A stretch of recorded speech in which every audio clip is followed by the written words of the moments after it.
વિદ્યાર્થી મિત્રો, હું દર્શના ગોહિલ ઓનલાઈન એજ્યુકેશનમાં આપનું હાર્દિક સ્વાગત કરું છું. આપણે ધોરણ 11 કોમર્સ અને વિષયમાં એફટીસીસી એમાં આપણે જે પહેલો વિભાગ છે તેમાં ચોથું ચેપ્ટર છે કે જે વાણિજ્યિક પત્રનું સ્વરૂપ. અને એ વાણિજ્યિક પત્રનું સ્વરૂપ છે એમાં આપણે વાણિજ્યિક પત્રમાં નિયમિતપણે સમાવાતા ભાગોની ચર્ચા કરવાના છીએ. તો નિયમિતપણે જે ભાગો સમાવવામાં આવે છે કે જે કાયમી ભાગો છે, અને બીજા એક ભાગો આવે એ પ્રસંગોપાત ભાગો છે. નિયમિતપણે એટલે કે જ્યારે પણ પત્ર લેખન કરવામાં આવે ત્યારે આ બધા ભાગ છે ફરજિયાતપણે એનો સમાવેશ પત્રમાં કરવો જોઈએ. જ્યારે પ્રસંગોપાત ભાગો છે તો એમાં કદાચ જરૂરિયાત હોય તો એનો સમાવેશ કરવાનો, નહીંતર એ સમાવેશ કરવાની જરૂર નથી. તો શીર્ષક છે ત્યાંથી આપણે શરૂઆત કરીએ. એટલે કે વાણિજ્યિક પત્રના જે કાયમી ભાગો છે એમાં જે પ્રથમ ભાગ છે એ છે શીર્ષક. એનું જે હેડિંગ હોય છે એ. તો વાણિજ્યિક પત્રના મુખ્ય ભાગ પૈકી આ જે પહેલો ભાગ છે એ કોઈ ભાગ પત્ર છે એ લખવામાં આવે તો શરૂઆતમાં શીર્ષક છે લખવામાં આવે. ફોર એક્ઝામ્પલ આપણે અહીંયા જોઈએ તો બેટર હોમ એપ્લાયન્સીસ છે તો એવી રીતે એનું શીર્ષક છે એટલે કે એનું હેડિંગ છે લખવામાં આવે છે. અને પહેલો ભાગ છે એ કોઈ સંસ્થા છે અથવા તો પેઢી છે તો એની એક ઓળખ પૂરી પાડે. માનો કે નામ લખ્યું હોય, કોઈ કંપની છે, કોઈ સંસ્થા છે, પેઢી છે, તો આ રીતે એનું નામ લખવામાં આવે તો એની એક ઓળખ છે, અલગ ઓળખ છે પૂરી પાડવામાં આવે છે. પણ આ ઓળખ છે એટલે કે શરૂઆતમાં લખવામાં આવે ને વ્યવસ્થિત એનું જે મોટા અક્ષરે છે અથવા તો ઘણા ઘાટા અક્ષરે લખે છે પત્ર છે તો શરૂઆતમાં મધ્ય ભાગમાં લખવામાં આવે છે. તો આ બધું જરૂરી છે. એટલે કે એક ઓળખ છે પૂરી પાડે છે પેઢીની. આમ કેટલીક સંસ્થાઓ કે પેઢીઓ પોતાના છપાવેલા લેટર પેડ ઉપર પણ મોકલાવે છે. ઘણી વખત એનું જે આખું લેટર પેડ છે કંપનીનું છપાવતા હોય છે તો એ કોઈ સંસ્થા છે એનું હોય તો એમાં લખવામાં આવે છે. એટલે કે એથી ખ્યાલ આવે કે આ જે પેઢી છે એની ઓળખ છે એ પૂરી પાડવામાં આવે છે. આ લેટર પેડ છે તો એમાં કોઈ પેઢી કે સંસ્થાનું નામ હોય.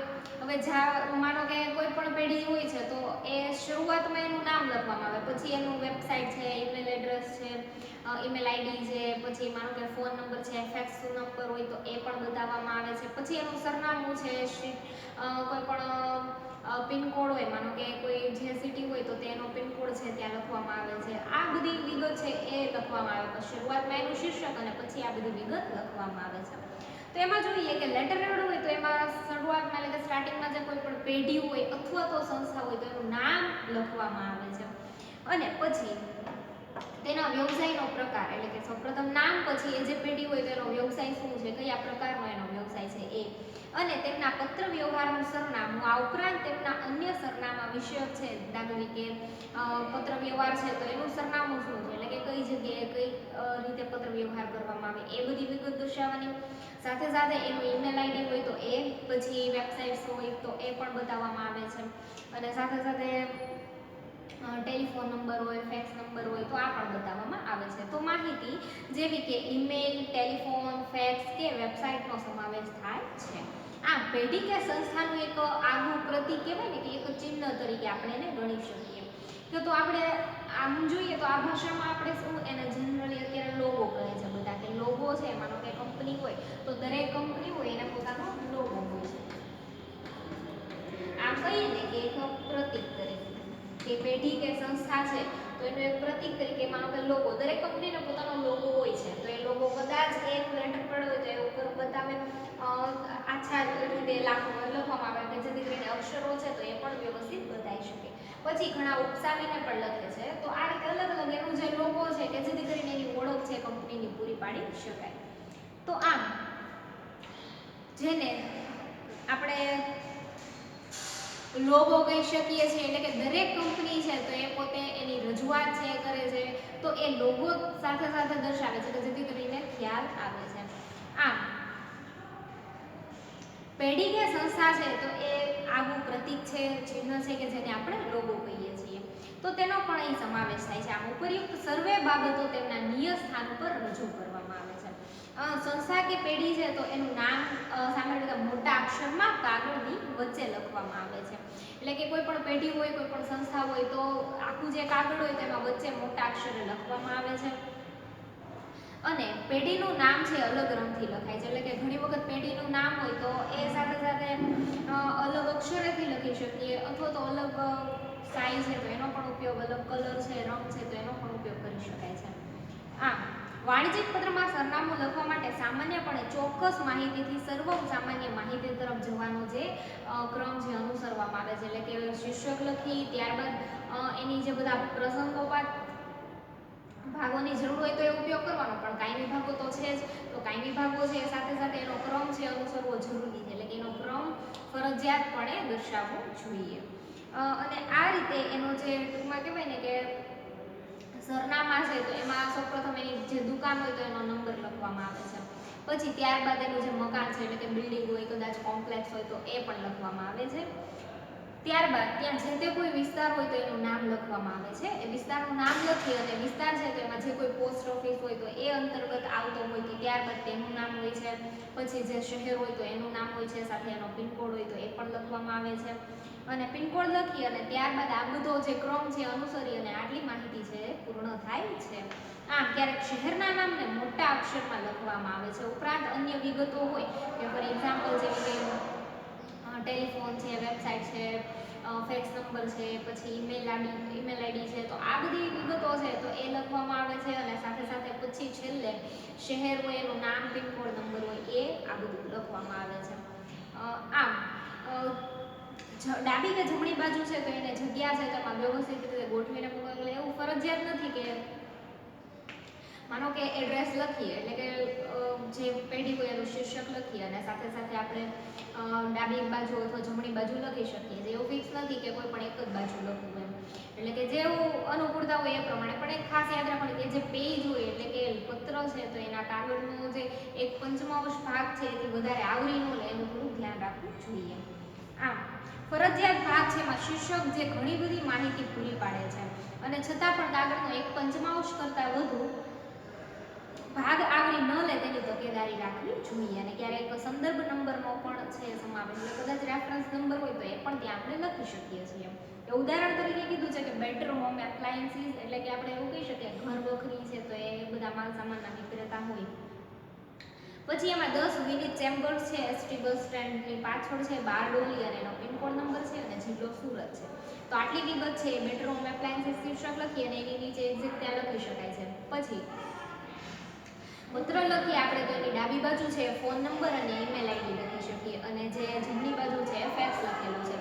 કદાચ આવું ન અનુકૂળ હોય તો નીચે જે આપેલું છે તો એ પણ આપણે ઉપયોગ કરી શકીએ છીએ કે બેટર હોમ એપ્લાયન્સીસ છે, કાઉન્સમાં કીધું છે કે ઘર વખરી માલ સામાનના વિક્રેતા છે.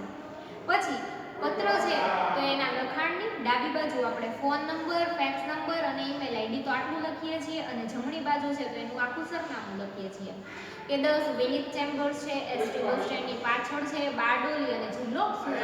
તો આ રીતે આપણે એનું જે એડ્રેસ છે તો ત્યાંથી બંને બાજુ આપણે બંને રીતે ટૂંકમાં લખી શકીએ છીએ. પછી છે પત્રની તારીખ. હવે પત્રની તારીખ છે એટલે કે પત્રની તારીખ કઈ રીતે લખી શકીએ આપણે, તો એમાં બે છે, એક અમેરિકન પદ્ધતિ અને બીજી છે બ્રિટિશ પદ્ધતિ. તો બીજું આપણે જોઈએ કે જે શું છે પત્રની તારીખ, પેલું શીર્ષક અને બીજું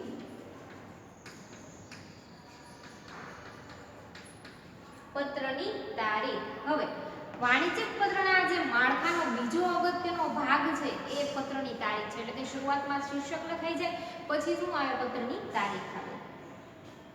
પત્ર છે તો એ વ્યવહારની છે તો કદાચ પદ્ધતિ વાપરતા ફૂલી બ્લોક હોય કે કદાચ મોડિફાઈડ બ્લોક હોય તો બીજી કોઈ પણ પદ્ધતિ હોય તો જે શૈલી હોય એ અનુસાર પત્રની તારીખ પણ લખાય છે, જગ્યા છે એ પણ નક્કી થાય છે કે કઈ બાજુ આપણે પત્રની તારીખ લખવી જોઈએ. પત્રની તારીખ છે એ લખવાના પુરાવાનો આધારભૂત મદદરૂપમાં પુરાવો ગણવામાં આવે છે કે તારીખ જરૂરી છે કે જે પુરાવો છે, આધારભૂત પુરાવો. પત્ર વ્યવહાર ગમે એવો થયો હોય પણ તારીખ જ ન હોય તો એનો કઈ પુરાવો નથી કે ખબર ન પડે કે વ્યવહાર ક્યારે થયેલો, પત્ર વ્યવહાર ક્યારે થયેલો છે. ભવિષ્યમાં પત્ર વિશે કોઈ ચોક્કસ પ્રકારનો સંદર્ભ પૂરો પાડવો હોય તો તારીખ ઉપયોગી થાય છે. આમ દિવસ છે, મહિનો છે, વર્ષ છે, તો આ રીતે આપણે પત્રની તારીખ લખી શકીએ છીએ. હવે એમાં જોઈએ કે પેલું કીધું છે એક આપણને અમેરિકન પદ્ધતિ. પત્રની તારીખ એમાં પેલું અમેરિકન પદ્ધતિ. અને એમાં જોઈએ આપણે કે આ પદ્ધતિમાં પત્રની તારીખ છે એ એના આંકડા એટલે કે જે કાર્ડિનલ નંબર્સ કહીએ આપણે તો એમાં લખવામાં આવે છે. એમાં અહીં પહેલા મહિનાના નામનો ઉલ્લેખ, ત્યારબાદ તારીખ અને ત્યારબાદ અલ્પવિરામ અને વર્ષનો ઉલ્લેખ થાય છે. એટલે કે આપણે લખીએ ને તો શરૂઆતમાં મહિનો છે એ લખાય છે. દાખલા તરીકે જાન્યુઆરી 10 અને 2016 આ રીતે લખીએ કે પેલા મહિનાનું નામ છે એટલે જે તે મહિનો હોય એ લખવાનો, ત્યારબાદ પત્રની તારીખ લખવાની, પછી અલ્પવિરામ અને પછી 2016. તો આ રીતે આપણે લખીએ પત્રની તારીખ. તો એ પદ્ધતિ કઈ અમેરિકન પદ્ધતિ ગણવામાં આવે છે કે જાન્યુઆરી 10 2016. તો આ રીતે પત્રની તારીખ અમેરિકન. હવે બીજી પદ્ધતિ છે ને એ આપણે જોઈએ તો એ બ્રિટિશ પદ્ધતિ છે.